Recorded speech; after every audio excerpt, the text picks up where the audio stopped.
All right, everybody. Today we are talking about depression, talking about the symptoms, causes, and treatment.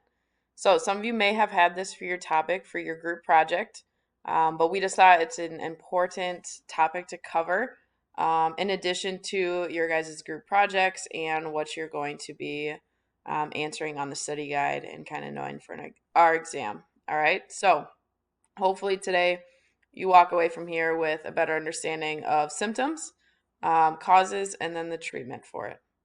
So, just our first slide here. This is the National Suicide Prevention Lifeline. This is a place to call and just to talk. If you guys ever need this number, have a friend, family member, loved one, anyone who would need to call this number and talk, you can find it here in these slides. So, first things first, defining what is depression. So, it's a mood disorder that causes a persistent feeling of sadness and loss of interest. Okay, so some main things here is that it's persistent. Um, some things you may just think off right off the bat is sad. Depression is sadness. Okay, but we're going to learn that it's a lot of different things, and you can see it in a lot of different ways. So it affects how you feel, think, behave, and can lead to a variety of emotional and physical problems. All right, so it's something that's going to keep happening over and over. We all get sad at some point, but depression is something that sticks around with us a little bit longer than just maybe losing a pet in the family or something to that nature that would make us sad. This is something that's going to weigh a little heavier and last a little longer in our lives. So, first thing here, who is affected? Anybody can become depressed. All right, it doesn't matter how old they are. Racial, ethnic backgrounds don't matter. Socioeconomic groups don't matter. Really, anybody can become affected with depression. All right, we're going to talk about the factors that lead into it so we can learn a little bit how to increase and decrease the likelihood. All right, so the stat here at the bottom, an estimated 25 million American adults are affected by major depression in a given year, but only one half ever receive treatment. All right, that's a huge statistic right there. Only 50% of all of the Americans affected by depression ever receive treatment. All right, we're going to talk about that and why that is such a big factor here in a minute. All right, so some facts about mental illness. Untreated mental illnesses are strong, independent predictors of reduced life expectancy due to associated medical conditions such as diabetes, heart diseases, stroke, respiratory conditions, and suicide. Okay, so an untreated mental illness is going to affect you later in your life as if it's something like a heart disease or diabetes or something to that nature. Okay, so if you have this mental illness and it goes undiagnosed, untreated, okay, that's going to come back towards the end of your life. All right, so an untreated mental illness is going to be the same as these factors over here in this red box. Okay, so that's the severity of it. If we don't stay on top of it and we don't try to get that help and try to get that treatment. So, some of the causes of it. It's going to be different for everybody. Okay, there could be, and there is a genetic link to it. Doesn't necessarily mean that just because somebody in your family's had it means that you're going to have it. But there can be some genes that are inherited that can link to depression. There can be some biological and physical changes in the brain, also known as a TBI. So, if you get in a major car accident and you have some brain alterations physically, okay, that can cause depression. There could be something in your brain chemistry, so just an imbalance of your neurotransmitters, more on the chemical side of it all, that could cause depression. Something traumatic happens in your life, okay, that could definitely cause depression there. Hormones, so just an imbalance of hormones, and life events, such as trauma, death of a loved one, any financial problems, high stress situations, childhood trauma, all of these things. There are many different life events, many different factors. It's going to be different for everybody, but that could cause depression over time. So, some symptoms. Some of these are indicative of other illnesses. Okay, so if you observe a symptom, it doesn't mean that the person has depression. Okay, but what it means is that what they're experiencing isn't normal, and they should see a doctor to help figure out what's going on. Okay, a few of these linked together, okay, maybe mean that it is depression. But our first one here, persistent sad, empty mood, and anger or outbursts. All right. So if you have a friend, a classmate, whoever it is, sibling maybe, and they're just persistently sad, persistently feel empty, that could be a sign of depression. Irritability, increased crying, generalized anxiety, big factors right there. Difficulty concentrating, remembering, or making decisions. Along with the concentrating, we'll talk about the link to ADHD in a few slides here. Poor performance or attendance. All right, you're going to maybe see this friend start slipping up, maybe being late to class, not coming to class anymore, not coming to practice. And that'll maybe lead into some isolation. All right, so they're going to stop socializing. Maybe they don't want to go to basketball practice anymore. Maybe they don't want to hang out with people they normally hang out with. And that could lead to a loss of interest in activities that they normally would love. All right, so if they're super passionate about going skiing and now they don't want to go skiing anymore and they've loved it their whole life, okay, that could be a huge factor as well. Feelings of worthlessness or guilt. I think guilt is a big one here that sometimes we don't realize. They're going to feel guilty for things that maybe weren't even their fault or in their control. So if you maybe think about your group project that you just did, and maybe the two of you in your group did an awesome job and one of you did not, that person is going to feel guilt, even though they did an awesome job, that they just didn't cover for their other classmate who didn't do a good job. Okay. And they're going to say, you know what, we could have got a better grade. I should have just done that. They're always going to be thinking about maybe things they could have done, or just trying to feel negative about what they did do and maybe thinking that it wasn't good enough.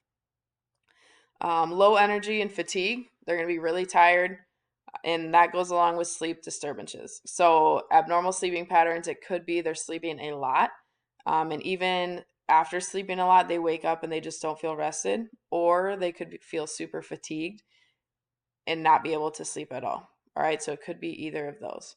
There could be changes in appetite, so abnormal eating patterns, whether it's they're skipping meals, not eating very much when they are having a meal, or they could be binging, kind of eating everything in sight. Okay, so kind of like sleeping, there's two ends to the spectrum there. And then physically, dizziness, headaches, stomach aches, and muscle tension. So sometimes you feel sore muscles, right? Maybe you have a hard workout, your muscles are going to feel sore. Okay, but if you don't have a reason to maybe have a headache or a stomach ache, if you are hydrated, you're getting sleep, okay, you're eating right, but you have these factors here, okay, that could be a sign physically that you or a friend could be depressed. So I kind of like the way that these charts explain it here. So how other people describe depression and how a lot of times it's just talked about is just sadness, right? So 100% of it is just this blue sadness here. Okay, but how people with depression actually feel and maybe the way that we should talk about it and the way we should think about it, they're going to feel more hopeless than anything. Worthless, alone, exhausted, isolated, overwhelmed. And all that probably leads to some sadness, right? When they're constantly taking on the weight of all of those emotions, and feeling misunderstood when this is what other people are thinking, okay, that's going to weigh pretty heavy on them. So if we think about depression in teens, some symptoms that may include sadness, irritability, negative and worthless, anger, poor performance, poor attendance at school, being misunderstood, being sensitive, using drugs and alcohol, eating too much, self harm, loss of interest in all your activities that you normally loved, and avoiding social interaction. All right, these are all things that maybe you could see in a friend, and you're like, okay, yeah, I brought that up to my friend, and it was a joke, and they were super irritable, and they didn't take it well. All right, well, maybe that's a sign or a symptom. And okay, they've been skipping class. There we go. There's another one. They've been super sensitive, self harming. They don't want to hang out as much. All right, so maybe you can see these things in your friends, and now you're starting to put the pieces together. Okay, or maybe even in yourself. So I talked about earlier the link between something like ADHD. So depression may occur with other mental health conditions, like ADHD, anxiety, eating disorders, substance abuse. Um, these are oftentimes linked, just because of the imbalance and the weight of it all. All right, so that is not uncommon to have multiple things there. Some risk factors. So, factors that seem to increase the risk of developing or triggering depression include um, depression as a teen or a child, history of generalized anxiety disorder or borderline personality disorder or PTSD, which is post traumatic stress disorder, a poor diet and lack of physical activity, abuse of alcohol or drugs, certain personality traits, serious chronic illness, certain medications can cause you to develop depression, traumatic events, or again, the genetics, blood relatives that may have had a history of any of these mental illnesses. Okay, so just some things to be aware of that could link and could trigger some depression. All right. Some protective factors. All right, so how do we decrease the risk of a suicide attempt and depression as a whole? So, first thing we're going to think about is developing good coping skills. So, we think of ways, let's say you have strep throat.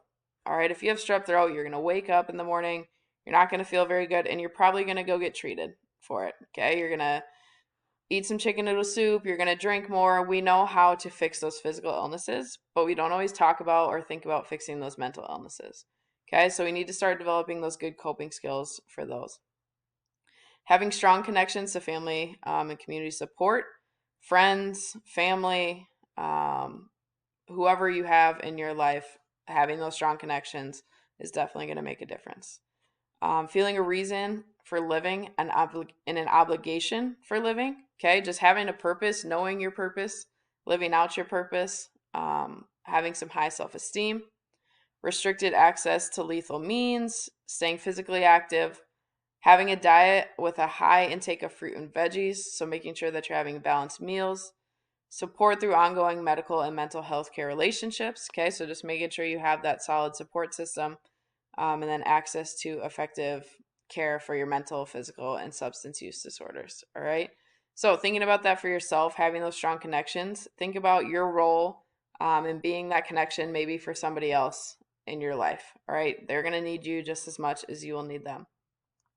So, treatment. All right. We talked about only half of the people with depression seek help.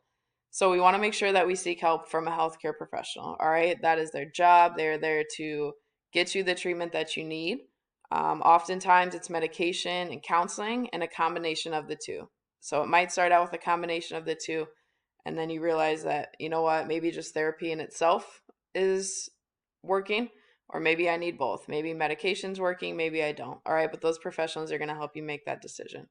But just remember that depression is one of the most treatable mental illnesses, and that is why it is so mind blowing and that stat is so crazy that only 50% of people get help.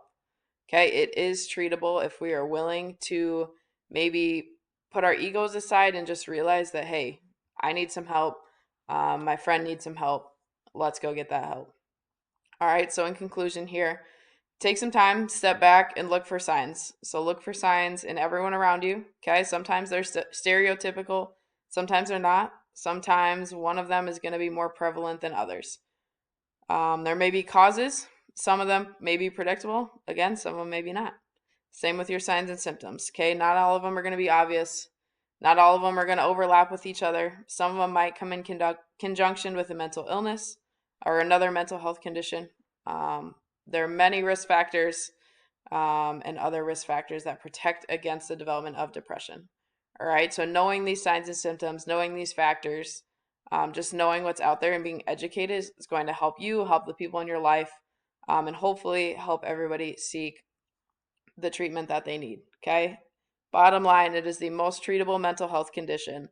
I think that's something that everybody should know, and everybody should know that there is help out there if they are willing to do it.